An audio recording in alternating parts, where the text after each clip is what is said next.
എല്ലാവർക്കും നമസ്കാരം. പുണർദത്തിൻ്റെ അവസാന പാദം, പൂയം, ആയില്യം എന്നീ നാളുകൾ അടങ്ങിയിട്ടുള്ള കർക്കിടകക്കുറി ജനിച്ചവരുടെ 2026 വിഷുഫലങ്ങളെ നോക്കാം.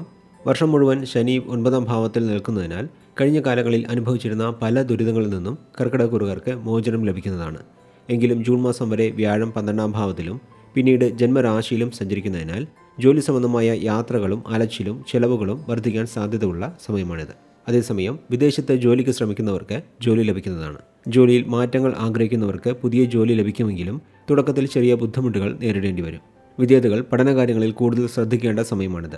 അഷ്ടമരാഹുവിൻ്റെ സ്വാധീനം മൂലം പഠനത്തിൽ തടസ്സങ്ങളോ ശ്രദ്ധക്കുറവോ വരാൻ സാധ്യതയുള്ളതിനാൽ കൂടുതൽ സമയം കണ്ടെത്തി പഠിച്ചാൽ മാത്രമേ പരീക്ഷകളിൽ മികച്ച വിജയം നേടാൻ സാധിക്കുകയുള്ളൂ. ഒക്ടോബർ മാസത്തിൽ വ്യാഴം അതിചാരമായി ചിങ്ങം രാശിയിലേക്ക് മാറുന്ന സമയം കർക്കിടകക്കുറുകാർക്ക് വലിയ സാമ്പത്തിക നേട്ടങ്ങൾ ലഭിക്കുന്നതാണ്.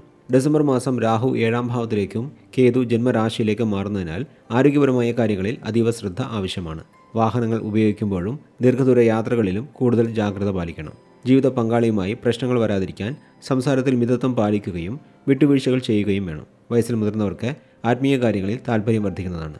മൊത്തത്തിൽ നോക്കുമ്പോൾ ഒക്ടോബർ വരെ ചെലവുകളും അലച്ചിലും അനുഭവപ്പെടുമെങ്കിലും പിന്നീട് വലിയ സാമ്പത്തിക നേട്ടങ്ങളും വിജയങ്ങളും കർക്കിടകക്കുറുകാർക്ക് ലഭിക്കുന്നതാണ് എന്ന് പറഞ്ഞുകൊണ്ട് കർക്കിടകക്കുറി ജനിച്ചവരുടെ വിഷുഫലങ്ങളെ ഇവിടെ നിർത്തുന്നു. അടുത്ത വീഡിയോയിൽ ചിങ്ങക്കുറി ജനിച്ചവരുടെ ഫലങ്ങളെ നോക്കാം.